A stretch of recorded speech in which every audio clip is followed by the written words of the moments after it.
Okay, I'm going to try to do this video in two parts. I said it'd be a while before I did anything on narcissists again, but here we go. Okay, I am totally over the emotional attachment that I had to this subhuman parasite that, like a disaster or catastrophe, unfortunately entered my life. Granted, God takes bad things and turns them good and creates good out of it. I am extremely knowledgeable in the history and philosophy of science, Christian apologetics, philosophy, logic, stuff like that. I wouldn't have been had this guy not constantly called me stupid and inferior. But the question is, why is your narcissist constantly cutting you down? Okay? The narcissist is a miserable sap, and someone has to pay for that. Let me give you a prime example. Those of us who are empaths, and I'm very empathetic. I love people. I'm just like, especially kids. I really like kids. They haven't necessarily learned all the corruption and the ways of the world and the adults quite yet. I walk out to my apartment, and it's really hot out here. It's horribly hot. I live in South Texas. Very hot out here. And I see these kids swimming in the pool, bouncing a ball. They're with their family. They're having a barbecue, and I see how happy they are. I see these big smiles on their face. They're just happy, laughing and giggling it up. And then I'm thinking back to a few days ago when I was on a field trip to Austin, and we took some of our students, our middle schoolers.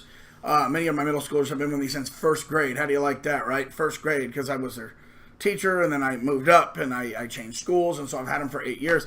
So when they left, and you talk about a dagger through my heart, that was a tearjerker. I think the kids were laughing at me. Mr. Kavanaugh, trying. Yeah, because I actually care about other people besides myself, which is something a narcissist can never do. So we're at Mr. Gaddy's, we're playing some games, and the kids, they have those little cards. They only have so much on the cards. They run out of money. I'm like, well, I want to play a little bit longer, and I'm feeling a little generous, so I'm like, I'm not boasting, but I like kids. I enjoy kids, and these are my kiddos. So I went and put $25 on a card, and for the kids that ran out of cards on theirs, some of them had money so they could play more games. Other kids didn't have money. Their parents, didn't have money to give them. So I went through those kids and took them over, and hey, I'll pay for a game of air hockey. Let's play some air hockey, or we'll shoot some basketball. We had a great time. So basically the whole last few days has been kids, hanging around kids and laughing and having a good time and enjoying life. Narcissists can't do that, and that's why they're so miserable. I think it was Little Shaman, Sister Sin Healing, whatever, her channel, one of my favorites. She said the narcissist walks through life with this mindset that the whole world is one big pile of crap, and everybody else in it is crap, and people are either liars or cheats, or they're out to get something, or if they're happy, it must be because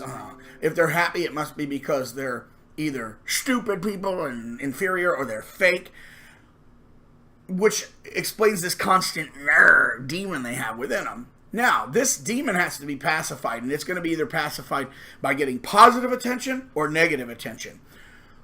They want you to affirm all their stories, so they will make up stories. They're very, very fake people. The narcissists are very, very fake people. This is why they'll put on a lab coat and go, look, I'm a scientist, or look, I'm a doctor. And they're not. And they have no desire to work towards those ends. They don't want to put in the time or the efforts to study those things. They just want to be able to put on a coat and convince everybody they are. They want all the accolades and praise of having those positions without actually having to work for them, because they don't believe they should have to work for anything. That would require them to give of themselves. And these inferior ingrates in society have no right to demand anything of someone so high, superior as them. They're so far above these lesser insects called humanity. And by the way, I've actually heard a narcissist say humanity is nothing but a cancer on the face of the earth, Eric.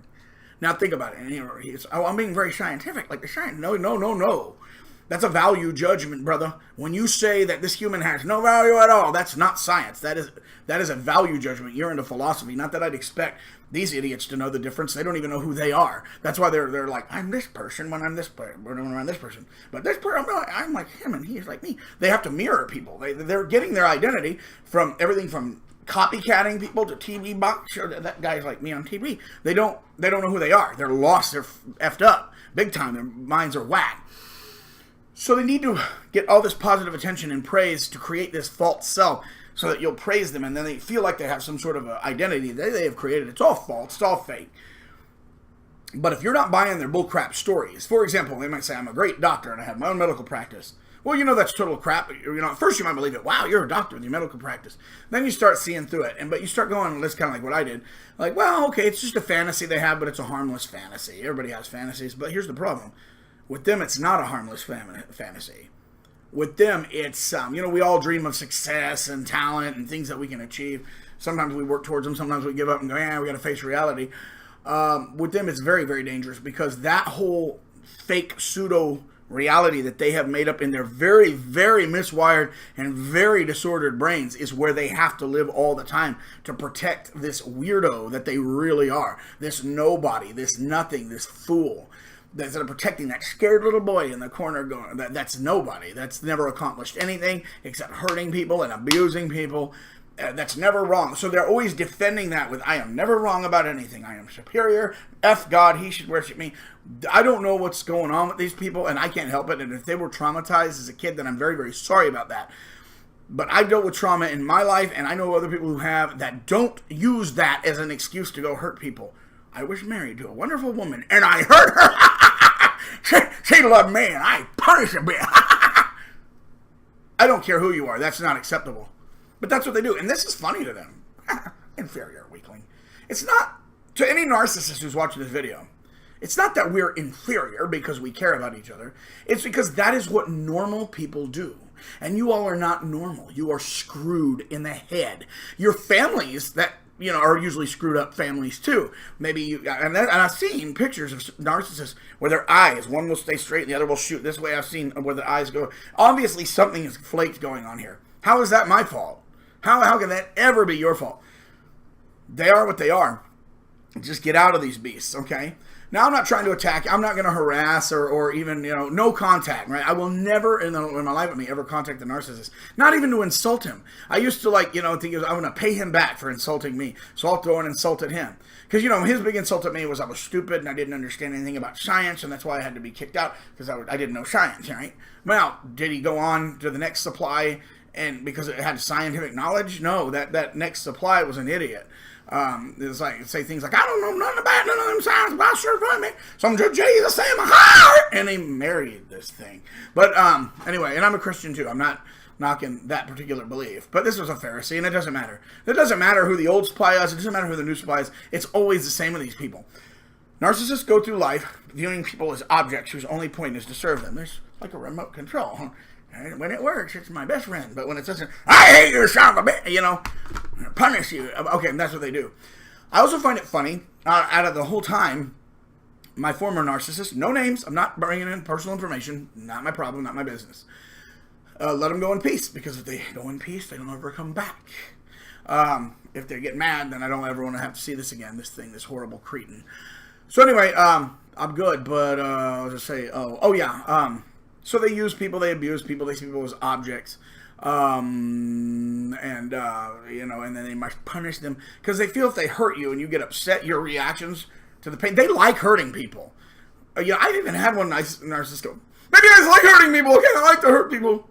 Then when he realized what he said in the workplace, he's like, oh God, oh no, oh my God. He knew he'd get in trouble if he found out that he was going around bragging about how he likes to hurt people. So guess who gets slandered? Yeah. Guess who ends up having to get a lawyer? Yeah. Guess who it cost the workplace nearly $200,000? Wasn't me. Wasn't me. So anyway, this is the kind of stuff that these idiots do. And they think that they're always right. They think that they can hurt anyone and do whatever they want. And they believe that they can't figure out why the whole world just doesn't bow to them. And they'll only keep people around them that do. They'll only keep around what you call, and I'm not saying if you're a narcissistic supply, you're a desperate sucker. You didn't know, you were duped. But when you're flying monkey, the new supply comes and attacks you. He can never do any wrong. She can never do any wrong. They'll never do any wrong. I believe everything. They tell me I'll drink poison and eat poop. That person's pathetic. That's all they got. And so the narc only wants to keep people around him that will sit there and agree with everything they say, worship every word they say. In my case, when I disagreed with him that maybe there was a supernatural beyond the physical, he got so angry he would cut me out and go, get a bigger telescope. And I go, right when I said the question, what if, and being philosophical using brains, but I'm just asking hypothetically, what if, and then he'd cut me out, get a bigger telescope, get a bigger telescope. You don't have a big telescope like Isaac Asimov and Carl Sagan, and I hate you. Because I had a different opinion? Right, you're not allowed to have a different opinion. You're not allowed to disagree with anything. Your whole goal in life is to lick the dog crap off the bottom of their divine feet. But they're idiots, they're fools, they're Peter Pan. They live in a fantasy world where they think they're God and everything else is trash. But they're actually morons, buffoons, and simpletons. Do you really want to be subject to that? No contact. Don't attack them. Don't forgive them. Let them go.